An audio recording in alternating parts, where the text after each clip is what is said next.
one of our favorite subjects that's come through this room, Coach Pittman. Oh. So we will start right here in the front row on the right.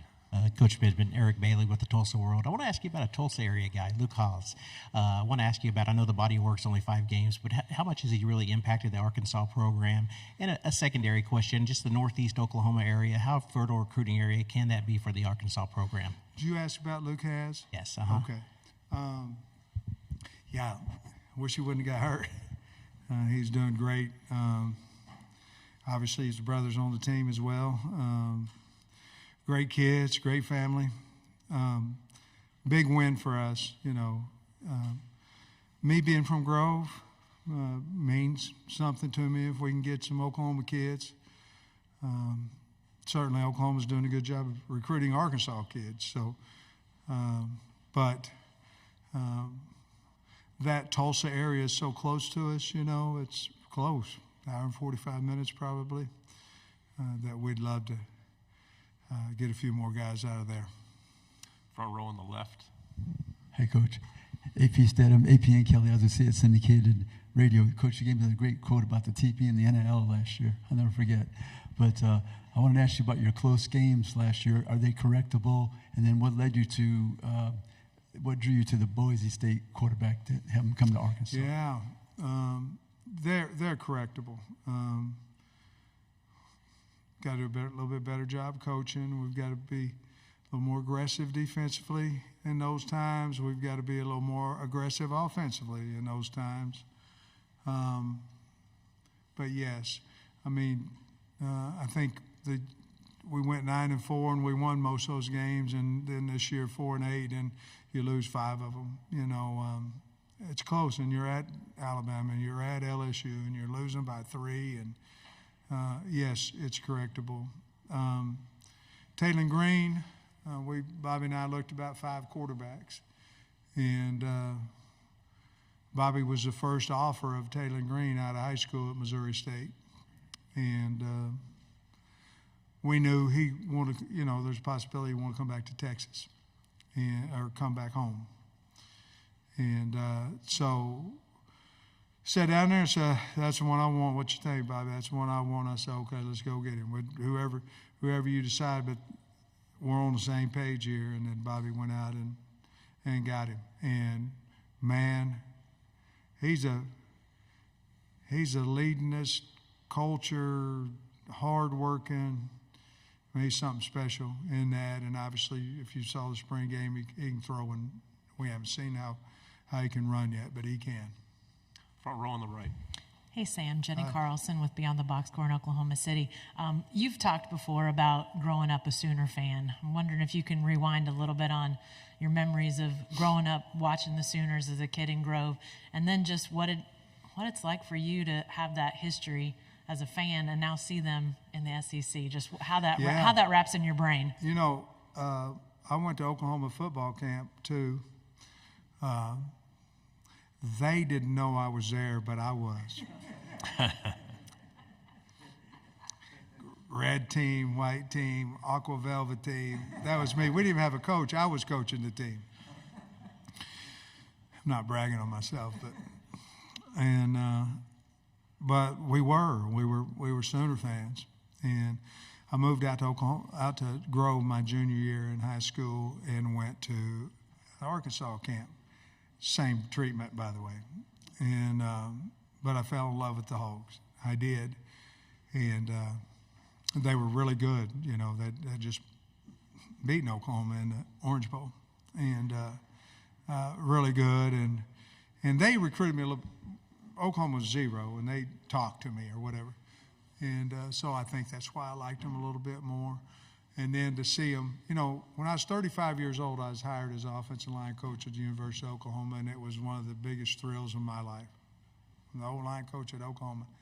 You know, when there's thrills in your life is when there's thrills for your parents that something happened as well, correct? And that was one of those moments, you know, for my mom and dad as well as my brother and my 3 sisters. But have high respect for Oklahoma. We don't play them for 3 seasons. But OU's OU, and I have a lot of respect for that program. Left side, front row, and then pass it to your right. Okay, Dennis Dodd, CBS Sports. Sam, first of all, how's remodeling going in Hot Springs? And second of all, what does it say about your lack of ego that you would hire Bobby, now a beloved former Arkansas coach? I know you guys have a relationship, but yeah. I owe winning to the state of Arkansas more than what my feelings or how this will affect me. First of all,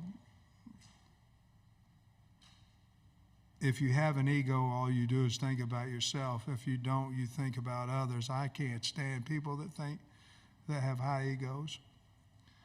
But I thought Bobby would be the way that we could win games, and that was the number one decision.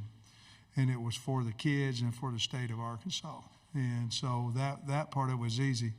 We got a new pool house, and I got some floors done, and it looks bad to the bone, baby. Second row on the aisle. Chris Hummer, 24/7 Sports. Just 2 years ago at this event, you're coming off a 9-4 season, and we're one of the most popular coaches in the country. Now, Well, I'm popular now, it's just the wrong way. Well, I was going to say, fair or not. I'm hot. I was wondering, fair or not, like you are popping up on those lists. How do you think about the way I'm narrative? like start of the list. How do you think about the way narratives can shift in this sport in such a short amount of time? Yeah, isn't it crazy?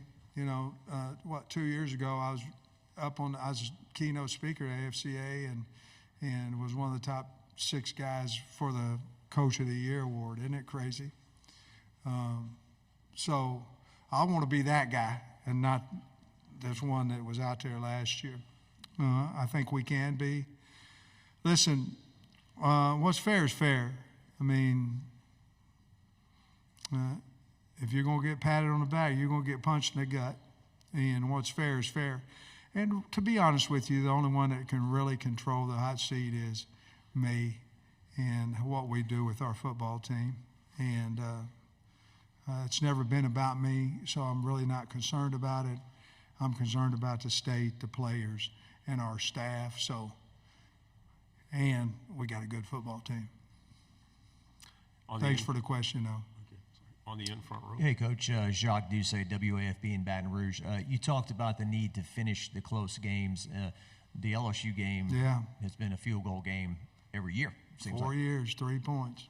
Yeah, and the last 2 didn't go your way. So can you just talk about that series? And Yeah, I think you go back and you look at it with your staff and you go, okay, at this point, well, I know we don't want to give up a big one.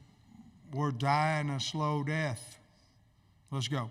Let's go. Let's go. Let's attack. Let's do whatever that may be. Or, hey, look, man, let's play action on first down. Let's see if we can't get a chunk here instead of grinding it out.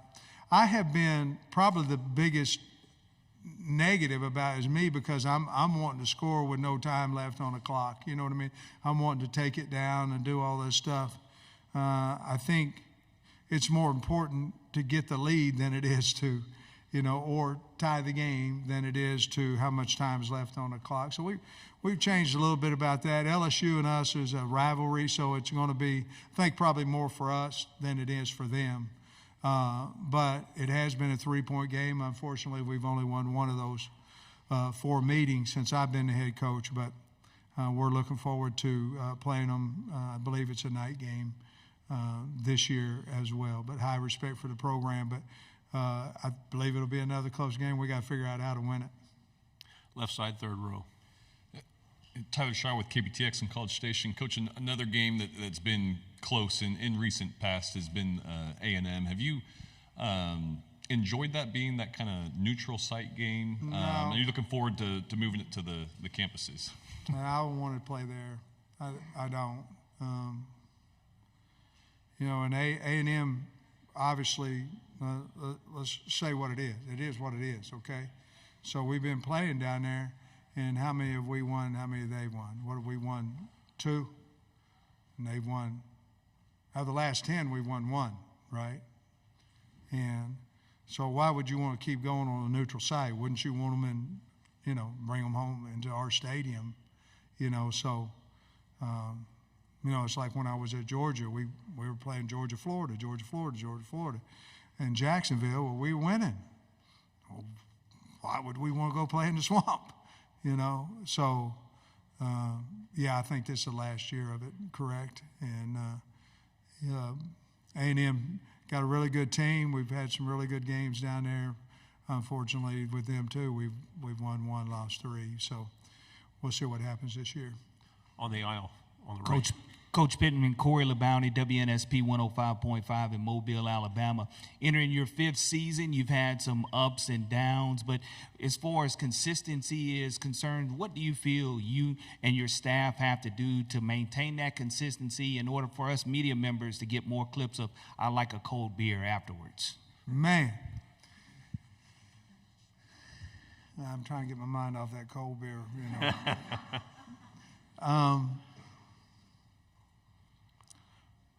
We got to do a better job of recruiting. And with that comes a whole lot of NIL, comes a whole lot of collective. There's a lot of conversation there. We got to do a better job of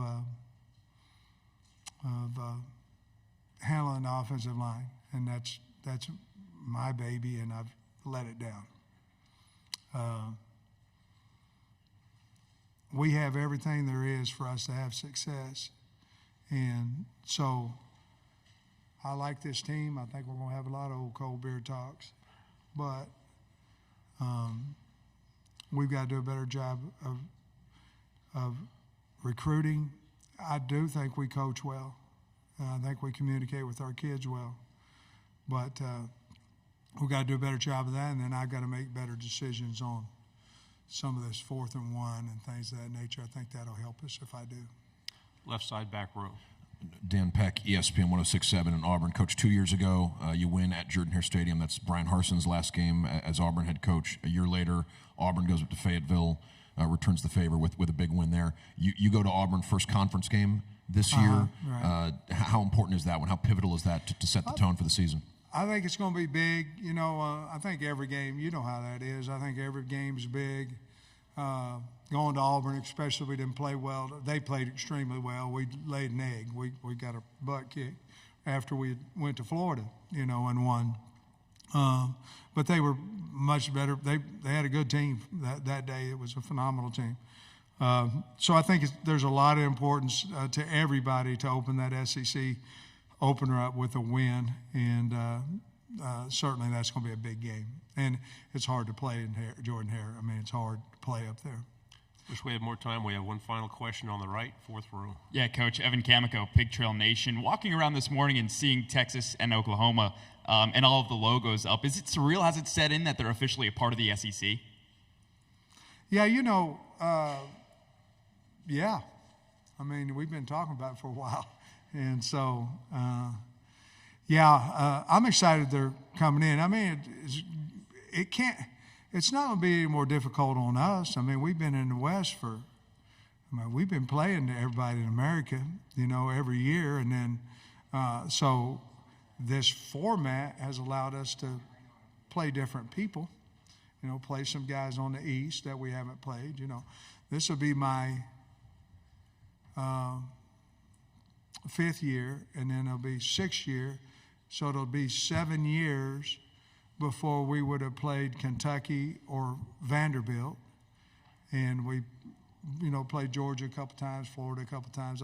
But my point being is that you shouldn't go 7 years and not play somebody in your conference. And we haven't played Vandy or Coach Stoops' wonderful team there at Kentucky. We haven't played them. It wouldn't have been 7 years. So I like the new format. Obviously, you're going to play Oklahoma and Texas, and they got good teams, but I like the new format. Coach, thank you so much. Love having you in here. Go Hogs.